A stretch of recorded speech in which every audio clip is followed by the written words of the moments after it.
but the best way to mark your waist is to actually take a measuring tape and put it just around your body. Make sure it's nice and straight and horizontal.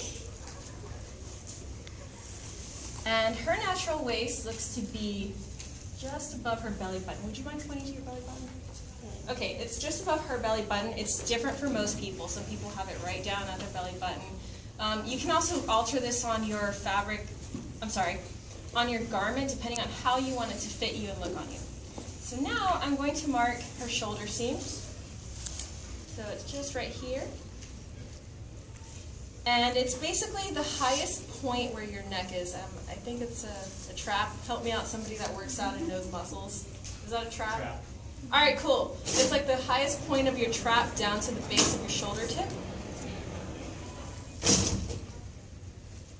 And the next line, the princess seam, is actually the midpoint of the shoulders. So I marked that on her. And what we're basically going to do is we're going to take another line that goes over the fullest part of her shoulder blade and her bust, and that's basically going to be the contouring you need to get it to fit to your body right. So I'm going, here's her, where's your shoulder blade? It's there, it's this. I find that her shoulder blade, the highest point is the tip right here, and I notice I drew her center back line a little wonky, so I got to fix that. So the spine is here. And then, here, I'll let you draw where your bust points are. You just draw where the fullest part of your chest is. Okay, so it's basically like right here. You run it over the fullest part of the bust, and I'm going to mark it. I'll actually do it for you. Like, do you mind? Yeah, go ahead. Okay. You know what you're doing, I don't. Okay. Well, to find the bottom point here on the waist, can everybody see? It's a little tricky, but you basically have to drop it down perpendicularly. So it looks like it's right here on the waist and right here. So now I'm just going to connect these dots down over the bust, down over the bust here. I don't know about you guys, but I'm a very hands-on learner. So this for me, until I had somebody explain it to me, I honestly had no idea what I was doing. So see how I messed up there? I usually just put an X there through the lines that I do not want to keep, just so I don't get confused later. And now our armhole looks kind of sloppy right now because of the saran wrap. You can actually clean that up either right now or later on paper. I like to do it when it's still on my body so I can see how everything's going to look. So I'm just going to clean that up here. So when I take it off your body, I know exactly where to put it. Would you mind holding your arm straight up? Thank you. La la la, so long, Christine. And this is a skill I find that a lot of people like to learn, be it a beginner or somebody intermediate that just hasn't wanted to try because they're afraid of wasting a lot of money. Here's a really cheap way to learn how to DIY.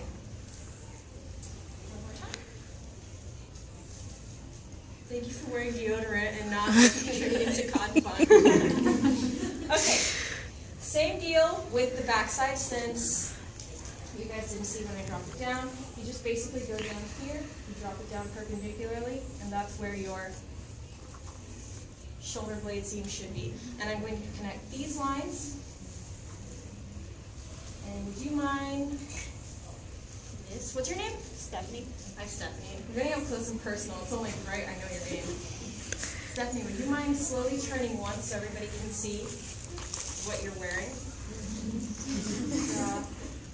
Fabulous. Cosplay done. Yes, we'll give you best in show tomorrow. Alright, so I'm going to put an X on this stray line that was wrong on her center back.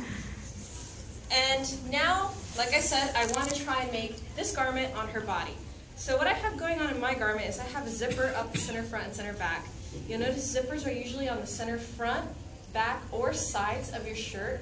That's usually because those are the straight lines like we were talking about. They're not usually along a contouring line because that takes a lot of skill, and if you're not, I mean, if you're a lazy seamstress like me, like you don't want to do it on a contouring line. It's also more likely to have your stuff look kind of weird and ugly.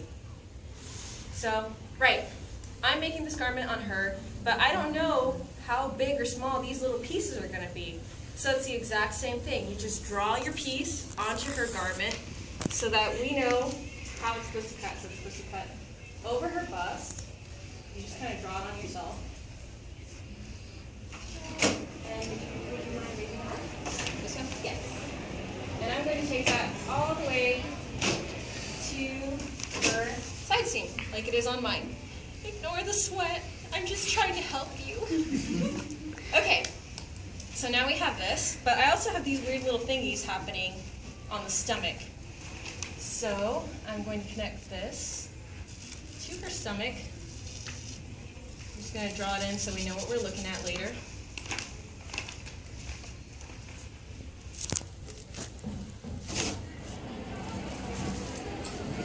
And this is basically taking literally something 3D and putting it down to 2D, because when you sew, you're taking something 2D and you're molding it back up to 3D.